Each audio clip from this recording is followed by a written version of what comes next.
सार्वत्रिक आहे, सार्वजनीन आहे, सर्वकालिक आहे. जगाच्या पाठीवर सर्वशीर्ष असलेला धनवान असणारा व्यक्ती असेल, त्याच्याकरिता दुःखाची व्याख्या ही एकच आहे. आणि जगाच्या पाठीवर अगदी सर्वात शेवटचा निर्धन असलेला एखादा व्यक्ती असेल तर त्याच्यासाठी सुद्धा दुःखाची व्याख्या तीच आहे. हा धम्म सार्वजनीन आहे, सर्वांच्याकरिता समान आहे, सार्वत्रिक आहे, सर्वकालीन आहे. सिद्धार्थाने बुद्धत्व प्राप्त केले त्याही आधी त्याची व्याख्या तीच होती. सिद्धार्थाने बुद्धत्वाचे ज्ञान प्राप्त केले त्याही वेळेला त्याचा अर्थ तोच आहे. तथागतांनी उपदेश केला, तथागतांचे परिनिर्वाण झाले, तेव्हापासून आजपर्यंत जगाच्या पाठीवर प्रत्येक मानव मात्रांच्या करिता सत्याचा अर्थ तोच आहे. आणि यापुढे ही सृष्टी अस्तित्वात असेल तोपर्यंत सत्याचा अर्थ तोच राहणार आहे. एवढे अधोरेखित असणारे सत्य सर्वप्रथम सिद्धार्थांनी, बोधिसत्वांनी ते शोधून काढले. ते बुद्धत्वाचे ज्ञान आहे. आणि म्हणून ते सार्वकालिक आहे, ते सार्वत्रिक आहे. आजच्या काळामध्ये जर आपण पाहिले तर अमेरिकेतल्या माणसासाठी असणारे सत्य तेच आहे, पाकिस्तानातल्या माणसासाठी तेच आहे, नेपाळातल्या माणसासाठी ते आहे, अगदी किनवट जिल्ह्यातल्या आदिवासी भागातल्या शेवटच्या खेड्यातल्या सामान्य माणसासाठी सुद्धा ते तेच आहे. हा सार्वजनीन अर्थ भगवंतांनी त्यावेळेला वर्णन केला. म्हणजे याला कोणीही नाकारू शकत नाही, हे कोणीही नाकारू शकत नाही. या अर्थाने आत्मविश्वासपूर्वक भगवंत असे म्हणतात की या धम्मचक्राला कोणीही उलटे फिरू शकत नाही. भगवंतांनी वर्णन केले, यंपिच्छं न लभते तंपि दुःख. मनात जेव्हा इच्छा उत्पन्न होते तेव्हा ते दुःख आहे. याचा अर्थ आपणाला जाणता येतो. समजा एखाद्या धनवान व्यक्तीच्या मनात इच्छा उत्पन्न झाली आणि ती जर पूर्ण झाली नाही तर त्याला आनंद होत नाही, त्याला दुःखच होतंय, त्याला दुःखच होते. जगातला सर्वशीर्ष धनवान असूनही त्याच्या मनातली इच्छा जर पूर्ण होत नाही तर त्याला दुःख होतंय. आणि जगाच्या पाठीवर अगदी टोकाचा, शेवटच्या टोकाचा निर्धन असलेला एखादा व्यक्ती असेल आणि त्याला जर आपण विचारले की बाबा तुझ्या मनातली इच्छा जेव्हा पूर्ण होत नाही तेव्हा तुला आनंद होतो का, तर तोही सांगेल की मलाही दुःखच होतंय. आणि म्हणून हे जे सत्य आहे याला कोणीही नाकारू शकत नाही. तेव्हा आपणाला आज त्याची अनुभूती होते की गेल्या 2500 वर्षाच्या आधी भगवंतांनी सांगितलेले सत्य आजपर्यंत ते अजरामर आहे आणि याही पुढे सृष्टी अस्तित्वात असेपर्यंत ते अजरामर राहणार आहे. हे प्रचंड सत्य या धम्मचक्र प्रवर्तनामध्ये भगवंतांनी वर्णन केले आणि ते बुद्धत्वाचे ज्ञान ठरले. तो दिवस आजचा होता आणि भगवंतांनी आजच्या दिवसापासून, आषाढी पौर्णिमेपासून ऋषीपतन मृगदायवनात उपदेश देण्यास सुरुवात केली. तथागतांचा उपदेश हा केवळ शब्दरूपाने ऐकण्यासाठी नाही किंवा वाचण्यासाठी नाही. म्हणजे तो किती डेप्थ आहे, किती सखोल आहे, बुद्धत्वाचे ज्ञान किती सूक्ष्म आहे आपणाला त्याचा अंदाज येऊ शकेल. काही क्षणापूर्वी, काही मिनिटात आपण धम्मचक्र प्रवर्तन सुक्त ऐकले. मी आता तुमच्या समोर वर्णन करेल तर ते कदाचित काही तासात वर्णन करेल. पण हा धम्मचक्र प्रवर्तनाचा उपदेश भगवान सम्यक संबुद्धांनी सतत 3 महिनेपर्यंत पंचवर्गीय भिक्खूंना केला. एक एक सत्य एवढे सखोल आणि सूक्ष्मपणे भगवंतांनी त्या पंचवर्गीय भिक्खूंना सांगितलंय. म्हणजे भगवंतांचा धम्म हा किती सूक्ष्म आहे यावरून सुद्धा आपल्याला सहजपणे अंदाज घेता येतो. केवळ ऐकण्याने भागणार नाही, केवळ वाचन करण्याने भागणार नाही, तर ऐकणे किंवा वाचन करणे हे आपल्यामध्ये प्रेरणा उत्पन्न व्हावी यासाठी पुरेसे आहे. ते महत्वाचेच आहे. पण महत्वाचे जरी आहे तरी मात्र ते अंतिम नाही. आपण जेव्हा ऐकतो, आपण जेव्हा वाचन करतो तेव्हा जे ऐकले किंवा वाचन केले त्याचे जर चिंतन आपण केले तर चिंतनशील असण्याने सुद्धा प्रज्ञेचा विकास होतो. प्रज्ञा म्हणजे अंतर्भूत असलेले ज्ञान, जे आपल्या अंतर्भूत धर्मामध्ये, स्वभावामध्ये असलेले ज्ञान, त्याला प्रज्ञा म्हणतात. इंग्रजीमध्ये त्याला विजडम असं म्हणतात. ज्ञान आपण सामान्य ज्ञानाला इंग्रजीमध्ये नॉलेज म्हणतो. जे नॉलेज या अर्थाने ज्याला आपण ज्ञान म्हणतो ते ज्ञान म्हणजे एकाने दुसऱ्याला सांगितलेले किंवा एकाने दुसऱ्याकडून ऐकलेले, वाचन केलेले. परंतु विजडम किंवा प्रज्ञेच्या रूपात असलेले जे ज्ञान आहे ते स्वतःच्या अनुभूतीने झालेले ज्ञान, आणि बुद्धत्वाच्या शीर्षस्थानी जर काही आहे तर ती प्रज्ञा आहे. या प्रज्ञेचा विकास चिंतनशील असल्याने होतो. त्यामुळे ऐकणे आणि वाचन करणे हे जरी महत्त्वपूर्ण आहे तरी चिंतन करणे हे तेवढेच गरजेचं आहे. आणि जर चिंतनच केले नाही, निव्वळ ऐकलेच किंवा वाचनच केले तर मग मात्र त्यातून कोणताही आनंद मिळत नाही, त्यातून कोणताही लाभ होत नाही. मग सातत्याने आता या 3 ते 4 महिन्याच्या कालावधीमध्ये आपण तथागतांचा उपदेश ऐकत आहोत आणि तो जर ऐकत ऐकत आपण चिंतन केला तर तोच आपल्या प्रज्ञेचा विकास आहे आणि तेच बुद्धत्वाचे ज्ञान आहे. भगवंतांनी असं वर्णन केले जे आपणाला असे लक्षात घेता येईल की भगवंतांचा धम्म हा किती सूक्ष्म आहे. तो आचरणासाठी आहे आणि तो केवळ ऐकण्यासाठी आणि वाचन करण्यासाठी नसून तो चिंतनशील राहण्यासाठी आहे. आणि म्हणून या कालावधीमध्ये आपणाला ही प्रचंड अशी संधी लाभत असते. भगवंतांनी त्यावेळेला पंचवर्गीय भिक्खूंना उपदेश केला. उपदेश करीत असताना एके दिवशी वाराणसी जवळचा एक राजपुत्र, एक धनवान असलेला, तरुण असलेला यश नावाचा एक मुलगा, तो कुटुंबाला, भौतिक जीवनाला कंटाळून घराच्या बाहेर पडला आणि तो असाच फिरत असताना भगवान बुद्ध या 5 भिक्षूंना उपदेश करताना त्याने पाहिले. तेथे नीरव शांतता होती, तेथे प्रसन्नता होती. तथागतांच्या शब्दामध्ये आणि अर्थामध्ये, त्यांच्या उपदेशामध्ये जो अर्थ होता तो त्याने जाणला आणि त्याला तिथे आनंद मिळाला. तो भगवंतांच्या जवळ गेला आणि भगवंतांना म्हणाला की मला सुद्धा तुमच्यामध्ये सहभागी व्हायचे आहे. आणि भगवान बुद्धांनी त्याला भिक्खू बनविले. त्याला शोधण्याकरिता त्याच्या आई वडिलांनी, त्याच्या कुटुंबियांनी त्याचे मित्र पाठविले, त्याचे नातलग पाठविले. ते जे जे त्याला यशला शोधण्याकरिता गेले आणि ज्यांनी ज्यांनी भगवंतांचा उपदेश ऐकला ते परिव्रजित झाले, ते भिक्खू बनले. आणि असे करता करता तेव्हापासून म्हणजे आषाढी पौर्णिमेला भगवंतांनी 5 जणांना उपदेश देण्यास सुरुवात केलेली होती. अश्विन पौर्णिमेपर्यंत त्यांची संख्या 60 झाली.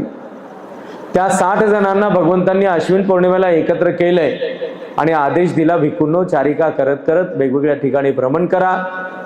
तुम्ही ग्रहण केलेला हा धम्माचा प्रकाश धारण करून तुमचे जीवन प्रकाशमान बनवा. विशुद्धीच्या मार्गाचे जे तुम्हाला ज्ञान दर्शन झाले त्या विशुद्धीचे आचरण करत करत मिळेल त्यांना या सद्धम्माचा उपदेश करा. अनेकांना विशुद्धीचे ज्ञान दर्शन मिळवून द्या. भगवंतांनी भिक्खूंना आदेश दिला आणि त्यापुढे मगध राज्याच्या राजधानीमध्ये, राजगृहामध्ये येण्याचे भगवंतांनी सांगितले. ते सर्व 60च्या 60 भिक्खू 60 दिशेने निघाले आणि आषाढी पौर्णिमेला ते सर्व भिक्खू राजगृहामध्ये एकत्र आले. भगवान मात्र कार्तिक पौर्णिमेपर्यंत तेथेच थांबले आणि कार्तिक पौर्णिमेला भगवान ऋषीपतन मृगदायवनातून निघाले. भगवंतांनी तिथे अनेक वार उपदेश केला. भगवान पुन्हा एकदा महाबोधी वृक्षाला अभिवादन करण्यासाठी आले. काही काळ भगवान महाबोधी वृक्षाच्या परिसरात राहिले आणि तेथून भगवंतांनी गया काश्यप, उर्वेला काश्यप आणि नदी काश्यप या जटाधारी साधूंना भिक्खू बनवून आपल्या सोबत घेतले आणि राजगृहाकडे भगवान बुद्ध बिंबिसाराला दिलेल्या वचनाचं स्मरण करून राजगृहाकडे निघाले. भगवान बुद्ध राजगृहामध्ये पोहोचले तो दिवस आषाढी पौर्णिमेचाच होता. बिंबिसाराला कळले आणि बिंबिसार भगवंतांच्याकडे आला आणि बिंबिसाराने भगवंतांना त्यावेळेला विनंती केली की भगवान आपण येथेच वास्तव्य करावे, आम्हाला उपदेश करावा. मी आपल्या आणि आपल्या सहित असलेल्या भिक्खू संघाची अन्न, वस्त्र, निवाऱ्याची आणि औषधोपचाराची पूर्णपणे जबाबदारी घेईल. भगवंतांनी त्यास होकार दिला आणि दुसऱ्या आषाढी पौर्णिमेपासून भगवान बिंबिसार राजाने त्यावेळेला बुद्धप्रमुख असलेल्या भिक्खू संघाला त्याचा अत्यंत रमणीय असलेला वेळूंच्या वनात त्याने निर्माण केलेला बगीचा, 100 एकर जमिनीवर असलेला बगीचा त्याने दान केला आणि भगवंतांनी तेथे राहण्याचा त्याचे निमंत्रण स्वीकार केले. तेव्हापासून भगवान सम्यक संबुद्ध विशाल भिक्खू संघासह हजारो भिक्खूंच्या सानिध्यात त्या वेळूवनात विचरण करीत होते. वेळूवनात असताना भगवंतांनी भिक्खूंना अनुमती दिली, भिक्खूंनो अनुमती देत आहे वर्षावास करण्याची. आणि तेव्हापासून वर्षावास ही संस्कृती बुद्ध धम्म आणि संघांच्या अनुयायांच्या मध्ये, भिक्खूंच्या मध्ये, भिक्खुनींच्या मध्ये आणि उपासक उपासिकांच्या मध्ये रुजली. ती आजपर्यंत आपण पाहत आहोत. यामुळेच तथागतांच्या सद्धम्माचा मानव मात्रांच्या मध्ये जगाच्या पाठीवर विकास होत गेला हे आज आपणाला पाहावयास मिळते. आषाढी पौर्णिमा तशी तर सिद्धार्थांनी बुद्धत्व प्राप्त केले त्याआधी अत्यंत महत्त्वपूर्ण ठरलेली आहे. आषाढी पौर्णिमा ही बुद्धत्वाच्या भगवंतांच्या बुद्धत्व प्राप्तीनंतरच नव्हे तर बुद्धत्व प्राप्तीच्या आधी किती महत्त्वपूर्ण ठरते आपण संक्षेपामध्ये जरी जाणले तरी आपणाला त्याचे मूल्य पटेल की धन्य तो दिवस. आजचा दिवस हा किती धन्य झाला आणि ही पौर्णिमा अजरामर झाली.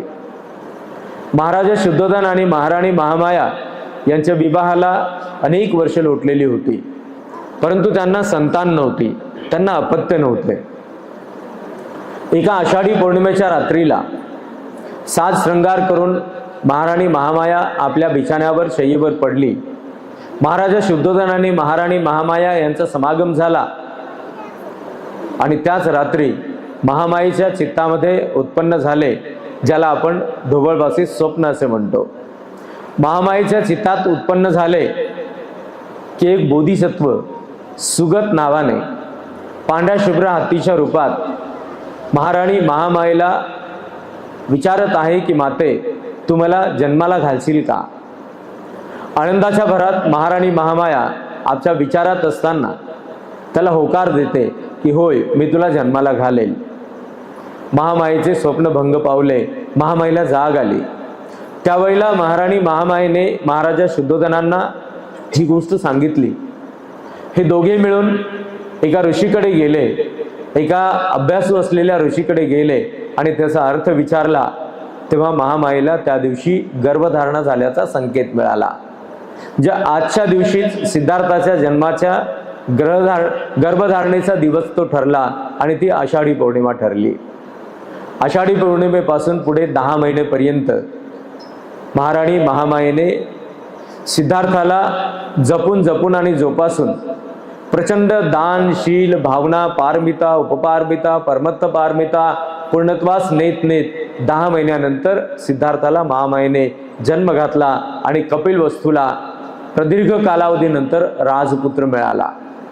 तो राजपुत्र साधारण नव्हता, तो सामान्य नव्हता. जन्मजात सिद्धार्थाच्या शरीरावर लक्षणे आणि अनुलक्षणे होती.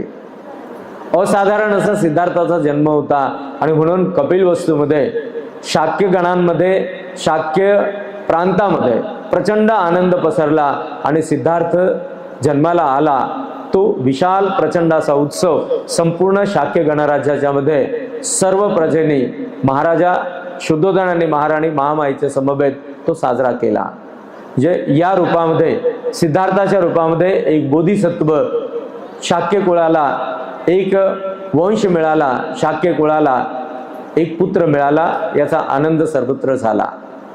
सिद्धार्थ जन्मजातच बोधिसत्व होते, लक्षणांनी अनुलक्षणांनी युक्त होते. सिद्धार्थ जन्माला आले त्याच वेळेला असित मुनींनी त्यांच्याबद्दल वर्णन केले, त्यांची लक्षणे आणि अनुलक्षणे पाहून की हा जर गृहस्थाश्रमी राहिला तर चक्रवर्ती सम्राट बनेल आणि याने ग्रहत्याग केला तर हा बुद्ध बनेल. महाराजा शुद्धोधनाला मोठी धास्ती बसली. महाराजा शुद्धोधनांनी सिद्धार्थाला ग्रहस्थाश्रमी ठेवण्याकरिता अतोनात प्रयत्न केले, आटोकाट प्रयत्न केले त्यांच्या बालवयापासून. परंतु सिद्धार्थ हे जन्मजात बोधिसत्व होते. वयाच्या 7व्या वर्षीच आषाढी उत्सव साजरा केला जात असताना, शुद्धोधनाच्या शेतावर आषाढी उत्सव साजरा केला जात असताना हे सिद्धार्थ वयाच्या 7व्या वर्षी महाराजा शुद्धोधनाच्या शेतावर असलेल्या एका जांभळाच्या झाडाखाली पद्मासन करून ध्यानस्थावस्थेत बसलेले होते. त्या काळी सुद्धा आषाढी उत्सव साजरा केला जात असे. महाराजा शुद्धोधनाच्या शेतावर एकाच वेळेला 1000 नांगर चालत असत आणि एवढ्या संपूर्ण लोकांना सोबत घेऊन महाराजा शुद्धोधन आपल्या शेतावर प्रचंड उत्सव साजरा करीत असत. केवळ महाराजा शुद्धोधनच नव्हे तर सर्वत्र संपूर्ण जंबूद्वीपामध्ये त्यावेळेला आषाढी उत्सव साजरा केला जात असे. आषाढी पौर्णिमेच्या दिवशी पेरणी केली जात असे आणि पेरणी करणे म्हणजे शेतकऱ्यांच्यासाठी सर्वात प्रचंड आनंददायी आहे. त्यापेक्षा मोठा आनंद शेतकऱ्यांना दुसरा कोणताही असू शकत नाही. आणि हा आनंदोत्सव एकीकडे साजरा होत असताना वयाच्या 7व्या वर्षी हे बालक सिद्धार्थ पद्मासन करून ध्यानस्थावस्थेत बसलेले पाहताना शुद्धोधन राजाला मोठी भीती वाटली.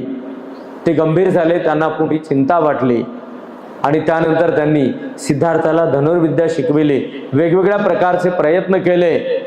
सिद्धार्थाचा यशोधरीशी विवाह त्यांनी ठरविला. सिद्धार्थ आणि यशोधरेचा विवाह सुद्धा आषाढी पौर्णिमेलाच झालेला होता. आषाढी पौर्णिमा एवढ्यानेच अजरामर झाली नाही, तर त्या पुढे सुद्धा पुढे सिद्धार्थ आणि यशोधरा यांना एक अपत्य झाले, एक मुलगा झाला. त्यावेळेला राजपुत्र म्हणूनच नव्हे, तर शाक्य संघाचा एक सदस्य म्हणून सिद्धार्थ सुद्धा सामान्य जनांच्या बैठकीमध्ये जात असत. कारण शाक्य संघामध्ये लोकशाही पद्धती होती. या लोकशाही पद्धतीनुसार जिकडे बहुमत असेल तिकडे निर्णय घेतले जात असत. शाक्य संघ म्हणून शाक्य गणराज्यामध्ये तरुणांचा एक संघ होता. देशाच्या विकासाकरिता, प्रांताच्या विकासाकरिता, सार्वजनिक सुरक्षेकरिता हा संघ काम करीत असे. अनेक वर्षांपासून शाक्य गणराज्याच्या शेजारी असलेल्या कोलीय गणराज्यांच्या सोबत रोहिणी नदीच्या पाणी वाटपावरून सतत विवाद होत असत. हे विवाद सातत्याने दरवर्षी होत असत. आता अशी अवस्था झाली होती की शाक्य आणि कोली यांच्यामध्ये युद्ध होण्याची स्थिती झाली. कोलियांनी युद्ध पुकारले आणि म्हणून शाक्य संघाने एक बैठक भरविली युद्धाबाबत चर्चा करण्याकरिता. शाक्य संघाने सुद्धा युद्धाचा निर्णय घेतला. सिद्धार्थ एकमेव असे शाक्य संघाचे सदस्य होते की ज्यांनी युद्धाला विरोध केला. त्यावेळेला हजारोच्या संख्येने शाक्य संघाचे तरुण तेथे असताना कोणीही हिंमत केली नाही, परंतु एकट्या सिद्धार्थाने युद्धाला विरोध केला आणि सिद्धार्थाच्या बाजूने कोणीही नसल्यामुळे लोकशाहीच्या रूपात सिद्धार्थाला त्याची पनिशमेंट देण्यात आली. सिद्धार्थाला त्याची शिक्षा देण्यात आली. कारण सिद्धार्थ हे एकटेच होते, बाकी सर्व बहुमताने एका बाजूने होते. अनेकांच्या मनात युद्ध नव्हते, अनेकांना युद्ध मान्य नव्हते, परंतु हिंमत मात्र कोणाची होत नव्हती. सिद्धार्थांनी ती हिंमत केली. त्यावेळेला शाक्य संघाने सिद्धार्थाला देशत्याग करण्याचा आदेश दिला. काही गोष्टी त्यांच्या समोर ठेवल्या होत्या की तुझ्या कुटुंबाला देश सोडून जावं लागेल, तुझ्या कुटुंबाची संपत्ती संपूर्ण शाक्य संघाला द्यावी लागेल, तुझ्या मातापित्यांना इथून तुला घेऊन जावं लागेल, किंवा तू एकटा देश सोडून जा. यापैकी जे तुला योग्य वाटेल ते तू कर. तेव्हा सिद्धार्थाने निर्णय घेतला की आपण देश सोडून गेलेले बरे. या युद्ध परिस्थितीमुळे सिद्धार्थाच्या मनामध्ये पुन्हा एक प्रचंड विशाल असा प्रश्न उत्पन्न झाला की इथे माणसेही यामुळे दुःख उत्पन्न करतात, का ही दुःखे निर्माण होतात. बुद्धत्वाच्या ज्ञानाच्या मध्ये एक मुद्दा आपल्याला पाहावयास मिळतो, यम पिच्छं न लभते तंपे दुःख. जेव्हा जेव्हा मनात इच्छा उत्पन्न होतात आणि त्या पूर्ण होत नाहीत तेव्हा माणसाला दुःख होतं. आणि जेव्हा जेव्हा माणूस दुःखी होतो तेव्हा मनुष्य हा त्या वेळेला क्रुद्ध होतो, त्या वेळेला मनुष्य हा ईर्ष्याळू होतो, त्या वेळेला मनुष्य हा द्वेष करतो, चिडतो, भांडणे करतो, युद्ध करतो, झगडे करतो. आणि हे त्यावेळेला सिद्धार्थांनी शोधून काढले. म्हणजे बुद्धाचा धम्म हा एकाच गोष्टीत महान नाही, तर प्रत्येक शब्दात आणि शब्दातच नव्हे तर तो अक्षरात सुद्धा अत्यंत महान ठरलेला आहे. आपण धन्य आहोत.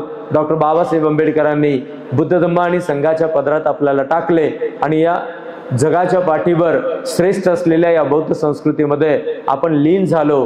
बुद्ध धम्म आणि संघाचे आपण पाईक झालो. डॉक्टर बाबासाहेब आंबेडकरांच्या धम्मक्रांतीचे आपण पाईक ठरलो. आपल्या मनुष्यत्वाचा खरा अर्थ आपणाला यातूनच कळणार आहे.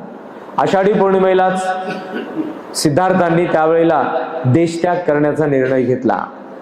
ज्या आषाढी पौर्णिमा ही अजरामर ठरली ती एकाच कारणाने नव्हे, अनेक कारणांनी आषाढी पौर्णिमा अजरामर ठरली. आणि हा अर्थ ही काही साधारण गोष्ट नाही. म्हणजे हे असेच झालेले नाही, तर बुद्धत्व हे अजरामर आहे. ही सृष्टी एक वेळ संपुष्टात येईल, पण बुद्धत्व मात्र येथून नष्ट होणार नाही. एवढे अजरामर असलेले हे बुद्धत्व किती विशाल शृंगारिक आहे, किती सौंदर्यशील आहे, किती अर्थपूर्ण आहे, किती उच्च आहे, याचा अर्थ आपणाला या अनुसरणाने जाणता येतो. आणि म्हणून ते अनुसरण अत्यंत सूक्ष्म आहे. आपणाला हे लक्षात घेता येईल. आणि आपण हे लक्षात घेण्याकरिताच आपण विचार खूप करतो, आपण ऐकतो, आपण भाषणे देतो, आपण वाचन करतो, आपण लिखाण करतो. एवढ्यानेच केवळ आपण धम्मवान असू शकत नाही, तर प्रॅक्टिकली प्रत्यक्ष कृतीच्या रूपामध्ये, आचरणिक, वैचारिक आणि व्यवहारिक स्वरूपामध्ये आपणाला भगवंतांनी आपल्यासाठी घालून दिलेली जी आचारसंहिता आहे त्या आचारसंहितेचे पालन केले पाहिजे. अन्यथा आजच्या जगात आपणाला कळते आचारसंहितेचे उल्लंघन केल्यानंतर त्याची पनिशमेंट मिळते, त्याची शिक्षा मिळत असते. आपणाला त्याची सामूहिक शिक्षा जरी मिळत नसेल तर मानव मात्रांच्या करिता जी आचारसंहिता आहे त्याचे जर आपल्याद्वारे उल्लंघन झाले तर त्याची पनिशमेंट मात्र नैसर्गिकरित्या आपणाला भोगावी लागते। त्या शिक्षेतून मात्र राजा असेल किंवा रंक असेल, कोणत्याही कुळात जन्माला आले असेल, कोणत्याही अवस्थेत असेल, कोणत्याही स्थळी निवास करणारा असेल तरी मात्र त्याची सुटका होऊ शकत नाही। आणि मग आपणाला जर स्वतःला असे वाटते की माझा यापासून बचाव व्हावा तर निश्चितच ही आचारसंहिता आपल्या मानवतेला विकसित करण्यासाठी भगवंतांनी वर्णन केलेली आहे। हे जाणून आपण या अर्थाने या तथागतांच्या सद्धम्माला अधिकाधिक विकसित करण्याचा जो आपण निर्णय घेतो, जे काही आपण स्वीकार करतो, त्यामध्ये आपल्याकरिता वर्षावस हा कालावधी एक प्रचंड विशाल अशी उपलब्धी ठरते।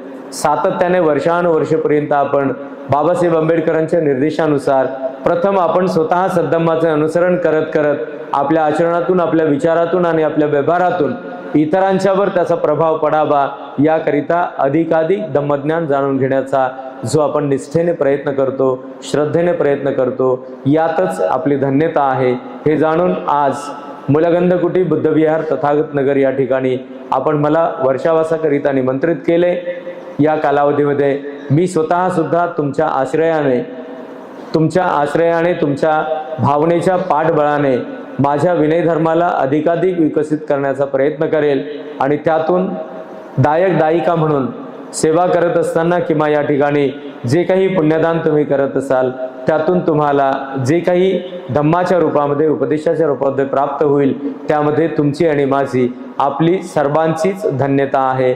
हा ध्वनी तरंग या सृष्टीमध्ये जेथपर्यंत जातो तेथपर्यंत असलेल्या प्रत्येक सत्वरूपाला या ध्वनीतून उत्पन्न झालेल्या तरंगाचा स्पर्श होतो आणि तो तेथेच आनंदित होतो, तेथेच प्रसन्न होतो, त्याला सुद्धा सद्धम्माचा लाभ होतो आणि तोही तेथे सद्धम्माच्या अनुसरणाच्या मार्गाचे अनुसरण करत करत तेथे तो शांत पदाला प्राप्त होतो, श्रेष्ठत्वाला प्राप्त होतो। हा महान धम्म, हा सद्धम्म अनुसरण करण्याची आपल्याला असलेली संधी आजपासून आपण मूलगंधकुटी बुद्धविहार तथागत नगर या ठिकाणी आपण हा वर्षावास आरंभ करीत आहोत।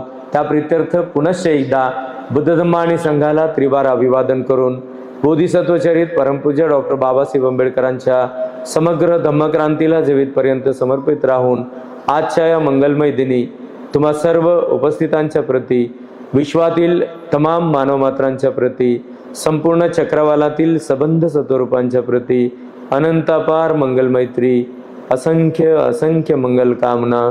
सर्वांचे मंगल हो, सर्वांचे कल्याण हो, सर्वांचे जय मंगल हो।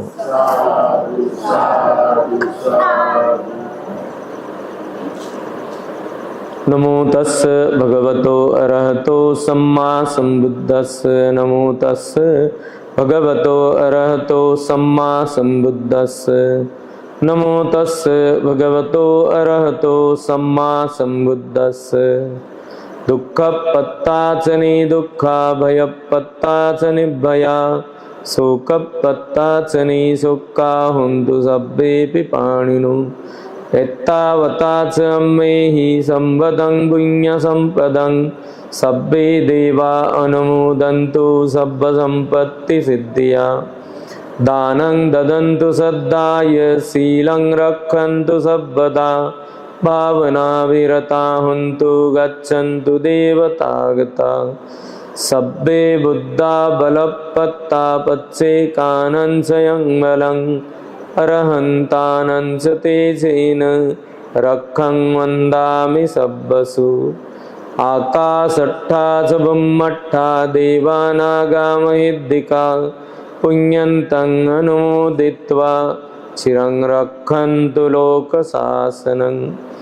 आकाशट्ठा च बुम्मट्ठा देवानागामहिद्दिका, पुण्यन्तं अनुमोदित्वा चिरं रक्षन्तु देशनम्। आकाशट्ठा च बुम्मट्ठा देवानागामहिद्दिका, पुण्यन्तं अनुमोदित्वा चिरं रक्षन्तु त्वं परम्। इच्छितं पतितं धम्मं क्षिप्रमेव समिज्झतु, सभ्ये पुरन्तु चित्तसङ्कप्पा, छन्दोपन्नरसो यथा, मणिज्योतिरसो यथा। अभिवादनशीलैस् नित्यं वड्डापचायिनो चत्तारो धम्मा वर्धन्ति आयुवन्नो सुखं बलम् आयुरारोग्य संपत्ति सग्ग संपत्तिमेव च ततो निब्बान संपत्ति इमे नाते समिच्छतु भवतु सब्बमङ्गलं रक्षन्तु सब्बदेवता सब्बबुद्धानुभावेन सदा सुखी भवन्तु ते भवतु सब्बमङ्गलं रक्षन्तु सब्बदेवता सब्बधम्मानुभावेन सदा सुखी भवन्तु ते भवतु सब्बमङ्गलं रक्षन्तु सब्बदेवता सब्बसङ्घानुभावेन सदा सुखी भवन्तु ते।